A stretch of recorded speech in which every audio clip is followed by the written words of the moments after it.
Well, hello, that's me again. Today is the 7th of June, 2023. It is Wednesday, and you know how I hate all those SitReps and things of this nature, but hey, we might as well do it. And we will start with this. Let me get you back to a few weeks ago statement by none other than General Kabuki, four-star general who commands the NATO forces in Europe. And this is what he was talking about. And let me quote it for you. Scale, scale, scale. U.S. Army General Christopher Kabuki, NATO Supreme Allied Commander Europe, told the Swedish Defense Conference in January. The magnitude of this war is incredible. The Ukrainians have 37 frontline brigades, plus dozens more territorial brigades. The Russians have lost almost 2,000 tanks. No, they didn't. If we average out and blah, blah, blah, blah, blah, blah, blah, blah, blah, blah. Oh, actually, it was in January. It wasn't, well, nominally it is a few weeks ago, but it was in January. Now it is June, and things proceed the way they proceed, but let me put it this way. And Mr. Kabuki did the right thing, actually stating the fact that United States Army, Pentagon, or NATO never experienced in modern history anything of this scale. They simply have no experience with that. Moreover, I want to again stress, for example, when I was graduating and serving within the Soviet military environment, it is the not only esprit de corps, it is also the psychological, mental, and cultural state of the service, where you begin to understand the scale of things and what you have to fight. United States Army and United States Armed Forces in general don't have this scale. They never did to start with. But if you look attentively at the history of the Russian, then Soviet, then Russian general staff, and you look at the Russian military school, be that old, Suvorov's simple truths on tactics, or to Mr. Svechin strategy, or to how Mr. Gerasimov operate, you will recognize that this is the scale even Prussian general staff couldn't dream about. And this is the scale so huge that when you begin to compare it, that you begin to understand the institutional culture, which differs dramatically between Russians and Americans, for example, or NATO people. It is the scale, it is the scope. And Mr. Kabuki admitted it. Obviously, he had to throw in some kind of the, traditional trope about Russians losing 2,000 tanks, but he is absolutely correct. And when you don't have experience, you obviously do not understand what it is. And let me put it this way. Now we can say it absolutely clearly, and you can quote me, you can refer to me, that there is no, zilch, none, expert on Russia and modern warfare in the America's top echelons of power, including its military. Yeah, you can still go around and apply general laws, general principles of the warfare, some of them extremely complex, but primarily the same as American political, or for that matter Russian political science, which is primarily demagoguery and collection of the random historic and political facts. It doesn't provide the scientific background or foundation on which you can build your doctrine, strategy, develop strategies, and so on. And then again, listen, I don't need to go too deep into this. Look at the America's record, warfare record. Except for the glorious victory over Grenada and beating the crap out of the third-rate, backward Saddam's army, United States lost all of its wars.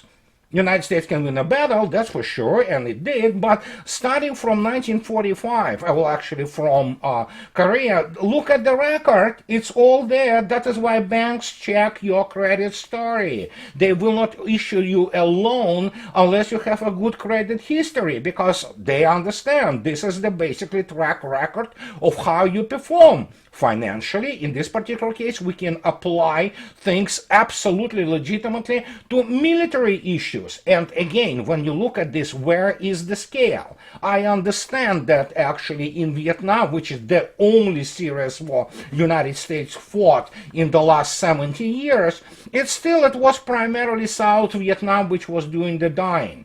So, and United States, absolutely, United States Armed Forces is not prepared to face what Ukrainians, the best proxy United States and NATO had in history. For 8 years they trained and supplied them. And when you begin to look at the SitRep by Russian Defense Ministry, this is today, and this is like the fourth day of this counter offensive of VSU. If you look attentively, it's today, it's official from Ministry of Defense of Russia. Russians are usually very conservative in giving the estimates of the KIAs on the Ukrainian side, but even when you look attentively, underlined in yellow, in red, you will see yourself that today, yeah, they did well, relatively well, the VSU. Instead of losing several thousand people like they lost a few days ago, within 48 hours, they lost only around 800. And then, of course, you can say, so there is a lot of actually Western hardware, for example, like Paladin artillery system, American artillery system, all those 777s, they are being annihilated every day in normal industrial quantities. And when you look at this, let's get to a little bit of funny tweet. And I mean, it's just, this tweet is absolutely true, because in terms of it being funny. And here it is. This is the quote from the commander of the Operational Strategic Group of the Armed Forces of Ukraine, Tavria Alexander Tarnavsky. As he said, that the counteroffensive consists in the fact that the armed forces of Ukraine do not allow the Russian troops to advance. Okay, you see? So this is your wanted counteroffensive, of which all those ignoramuses and lack of any expertise experts, especially in foggy bottom, especially that means State Department, wanted to see on the Ukrainian side. And for the last 4 days, as you might expect, pardon me, yeah, friends from Moscow called, and sorry about that. Anyhow, the point is that when you look at this and you see that the counteroffensive now is defined as the not allowing Russians to advance. Russians are not actually trying to advance that much. They do advance, make no mistake. But this is all kind of in line with the Pentagon and all those, you know, pipsqueaks from London coming up with the new words, so to speak, new developments in the military science. So suddenly they basically redefined the counteroffensive. Believe me, those guys from Ukraine, I mean, Armed Forces of Ukraine, they are not really, they don't have free will, so to speak. And they are completely controlled from Pentagon and London and what have you. But of course, you can remember also the another invention in the new, so to speak, development in the military science, when Armed Forces of Ukraine and their political advisors stated that we already captured Crimea. Mentally, we already liberated Crimea. There you go. And then why would you be surprised then? I don't see Mr. Petraeus or Mr. Keane, let alone the rest of the clowns from Institute of Study of War, being around anymore, because obviously how can you cover your embarrassment and lack of any expertise in real warfare? But you can't, that's the point. And the rest of the world, which actually studies normal things and studies normal sciences, studies normal military sciences, they begin to understand that, oh my gosh, we're looking at the panopticon, we're looking at the, you know, Barnum circus. It's a circus. A bunch of clowns are basically running this, and one of the reasons for them, there are still some competent people out there, but those competent people are not in charge anymore in American military, for example. And we spoke about this, as maybe those who follow me, that yesterday me, Scott, Ritter, and Garland Nixon, we were speaking about it, about Ukrainian offensive. Scott is even more radical than me. He says now now they absolutely have no possibility or capability to mount anything at all. But we already know the two best brigades basically of the armed forces of Ukraine have been wiped out in the last 4 days, actually within the first 48 hours of the so-called counteroffensive.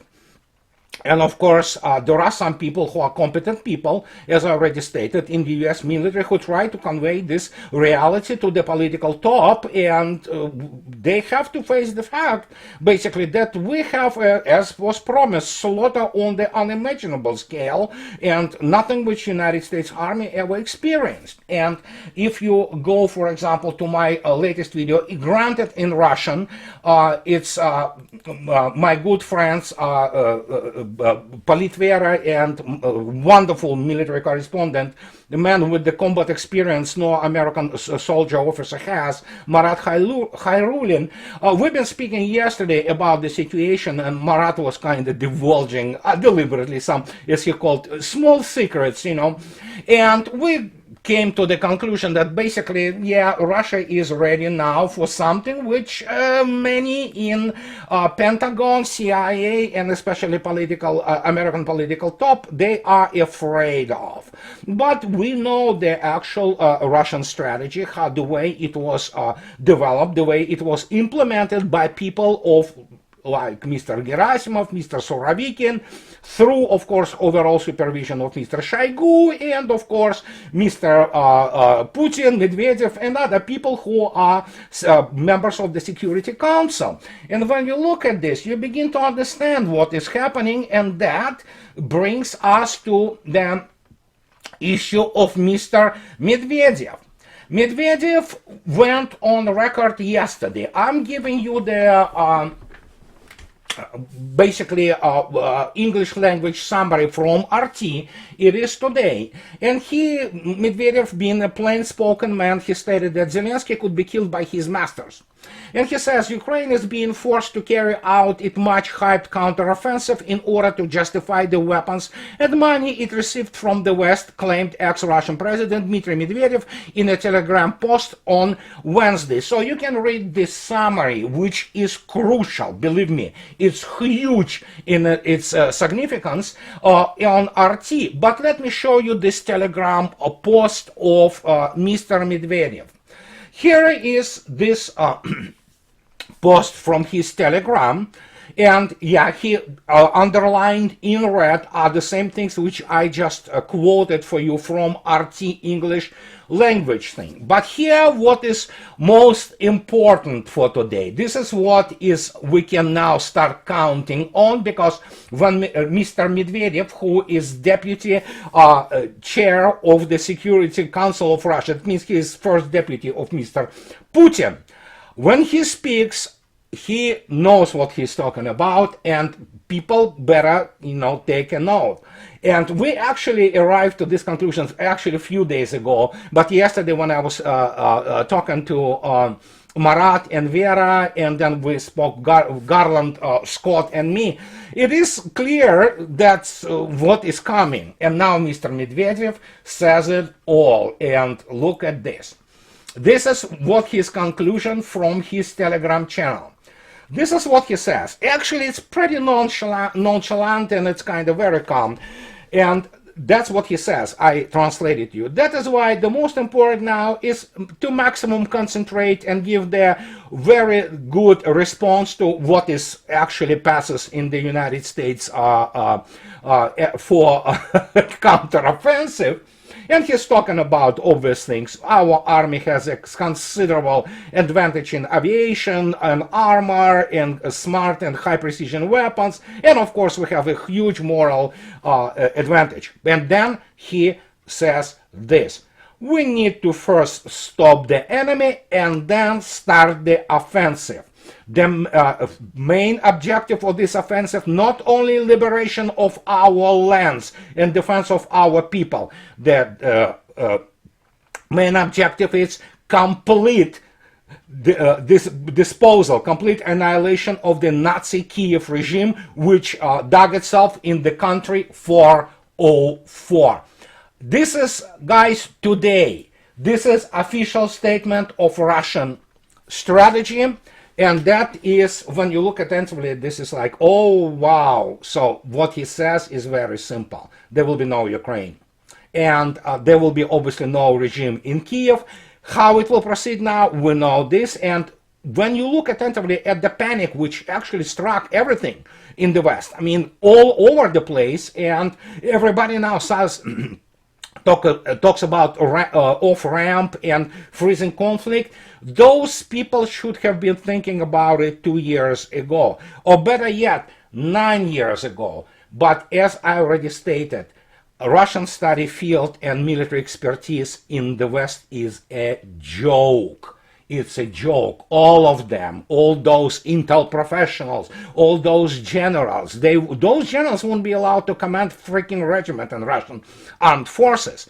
And Mr. Kavoli is essentially on that, there, stating obvious. And then, of course, when you look at this becomes, oh yeah, now we have an official statement from hugely important Russian politician and decision maker, and that's pretty much it. So now there will be no freezing of the conflict, although that has been stated earlier by none other than Mr. Putin himself, and then repeated by Mr. Medvedev, and then officially delivered by Mr. Peskov. But when you look at this now, you can see clearly where it is all going. And when you look attentively at the events, for example, like the attention shifting diversion and war crime conducted by British SAS, for example, and American advisors, and blowing Kakhovka Dam. And we have already a few people who actually are missing, and 35 hamlets, so to speak, have been underwater. It is war crime. It is crime against humanity. And nobody in Russia actually has any doubt, and there is no even reason to discuss anything, that it is done by basically armed forces of Ukraine or people who control them. And people who control them, for example, are one of those, like Russian Vzгляд today talks about that the work of the British special forces in Ukraine is betrayed by its character handwriting, so to speak, quote unquote. It's a pattern. And they talk about SAS and what they do.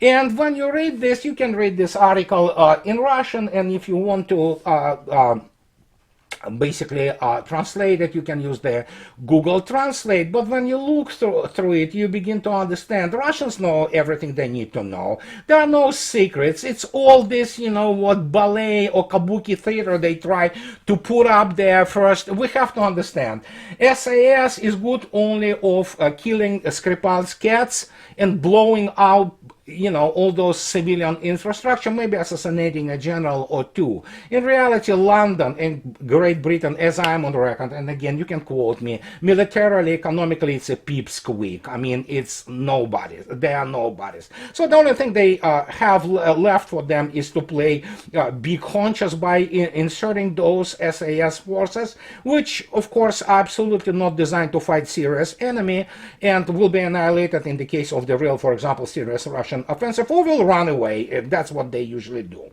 And when you look at this, it becomes very clear. And Mr. Medvedev also is on record already on the May 30th. And this is what he stated on the May 30th, when he, May 31st, when he stated that today Great Britain is performing itself as the ally of Ukraine, providing its all kind of the military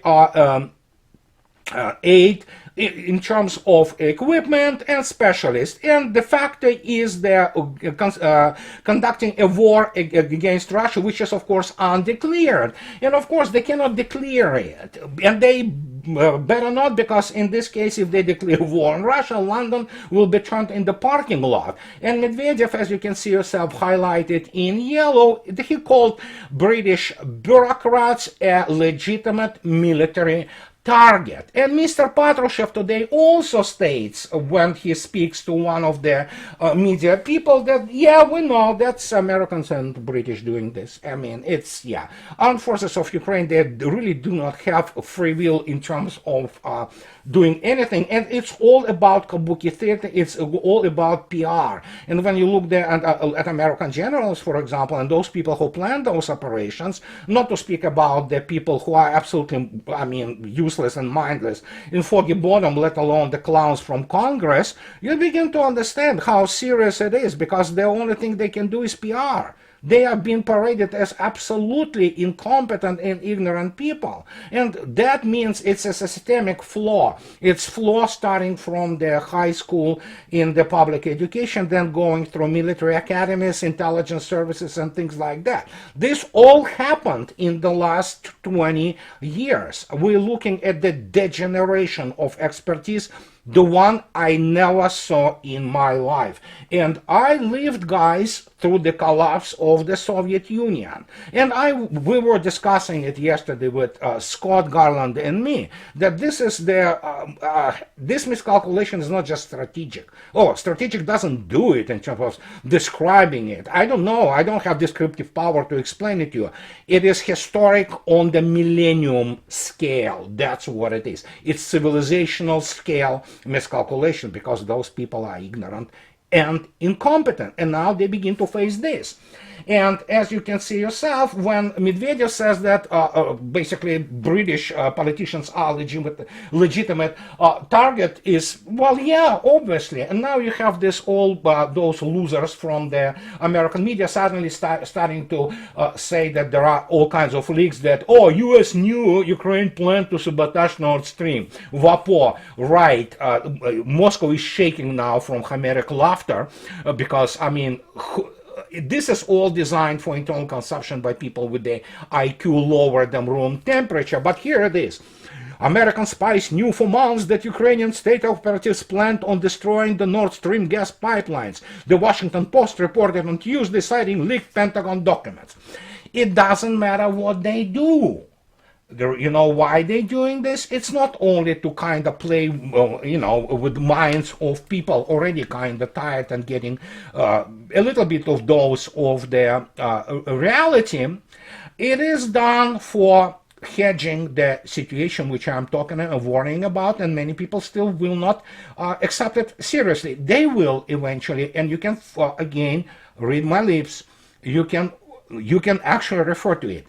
Those people, those WAPO people, those intelligence people, those people who are conducting what is happening now in Ukraine, they are war criminals. They will be mentioned and then stated and described in due process of the International War Crimes Tribunal, which will open not in Hague. The Hague itself probably will be judged as the, helping and abating the war crimes and crimes against humanity in Ukraine. No, it will be opened in Donetsk and in Moscow. And that is a serious thing, because the thing which many graduates of the Ivy League and those humanities and international foreign relations useless programs do not understand.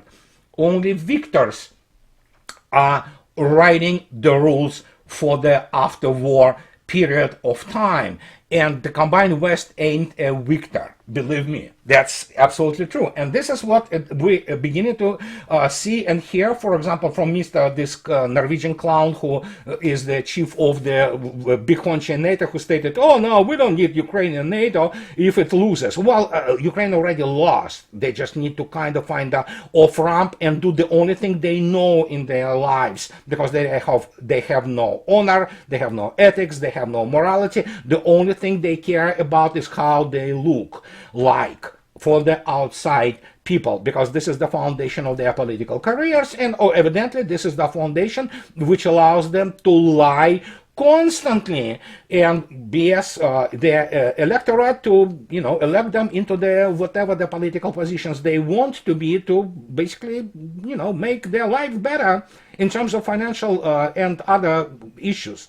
And when you have this, you begin to understand that, oh my God, something is changing. For example, the neocon rag, Newsweek, even, oh gosh, it's so funny. It's yesterday on the 6th of June. And here's some guy, again, there are no real military professionals and military experts working anywhere there. And Ukraine is at risk of a devastating setback. Let me explain what risk is. Risk is the probability of the failure. That's what it is. We are not talking about the probability of the failure, or so to speak. We are talking about de facto horrendous defeat which already happened on operational and strategic level for Ukraine.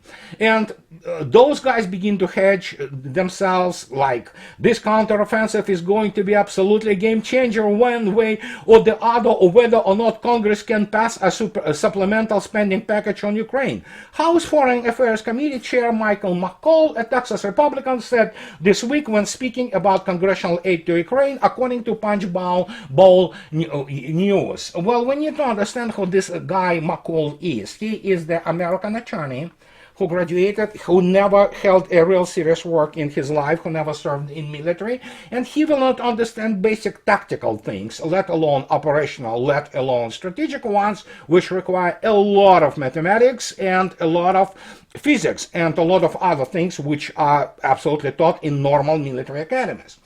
And yet, the guy thinks that it is a game changer. It is. What we observed for the last 4 days, it is absolute game changer. United Armed Forces of Ukraine had, and I kind of reiterate what we spoke about yesterday, Garland, Scott, and me. They had 12 brigades.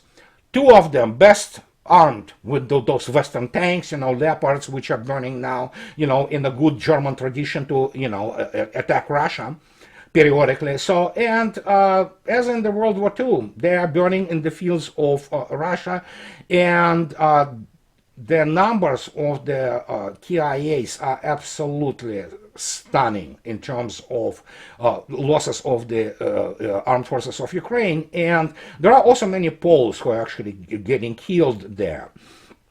And when you look at this, Russians anticipated it. They did what they needed to do. And now, when we have Mr. Medvedev speaking openly about the whole situation, it is clear that, as Marat Khairulin also kind of divulged the little secrets, where are all those armadas? Where are all those Terminators? Where they go somewhere. And we can now kind of speculate where they go. And I can tell you basically that it's Polichinello's secret, essentially. Everybody understands that they are being accumulated for what will become, as many people like to say, the big Arrow offensive. And Mr. Medvedev confirmed that today, and I'm really happy that whatever have been told as the hypothesis now is set in stone. And after that, what will Russia do in terms of this offensive? As I already stated, anybody who wants to take a look how Russia will be making the land bridge from Kherson to Nikolaev to Odessa, look up Russian operation, especially Talbuhin and his front, how they were actually doing this in 1944 in the liberation of Ukraine, Soviet Ukraine, and probably most likely it will be move up slightly to the north, taking out Kharkov, or basically blocking Kharkov and Kharkov Oblast, and then going down southward along the Limans, and there you go. For now, what we see, probably another 30,000-40,000 more or less prepared and barely trained armed forces of Ukraine are still available. Those 12 brigades, which were supposed to be this assault, counteroffensive, what have you, 2 of them, best of them, have been basically wiped out from the order of battle. We have about 10 brigades, plus minus, give and take, and we don't know the full number in those brigades, because Ukrainian brigades have been shrinking from traditional T or E of a brigade, which is about 5,000-6,000 personnel. They were like 3,000 at best. But still, there are 10 brigades out there, and they are digging in. That's the only thing they are able to do. And again, their fantasy, so to speak, or imagination, operational and strategic imagination of those Pentagon and London curators who run this whole thing is not very good. They never plot anything like this in their life, let alone about something which is you have there, which is not just peer, better than peer enemy. So, and they will be digging in, but we will see what's going to happen after that. But we know that there are gigantic forces being accumulated now for this offensive, and where it will take Russians, who knows? But Russia is preparing also for the long haul about countering or containing NATO. And when you look at this, it's like, interesting. It was actually visible by anybody who had any brain left already in December, January, and even the fact that Mr. Surovikin ordered absolutely justified and proper withdrawal from Kherson. We now know what had happened. But what I want to tell about this Kakhovka Dam, it is a PR trick. It is the it is also done to increase whatever's left of the sympathy to Ukraine, and of course it is the PR action to shift the focus of the catastrophic defeat of the armed forces of Ukraine, with it of the Kiev regime, and with it of NATO. It's not just even the hypothesis anymore. It's preordained because it already happened. It's just a matter of how to formalize it, and where will Russia stop when it will decide to start that offensive. And that one will be a game changer. And this is what I wanted to tell you today. And as always, guys, if you like what I do, please subscribe to my channel and support me, please, on Patreon or buy me a coffee too. And you know what, at this stage, just have the nice rest of the week for yourself, and I'll talk to you later, guys. Bye bye.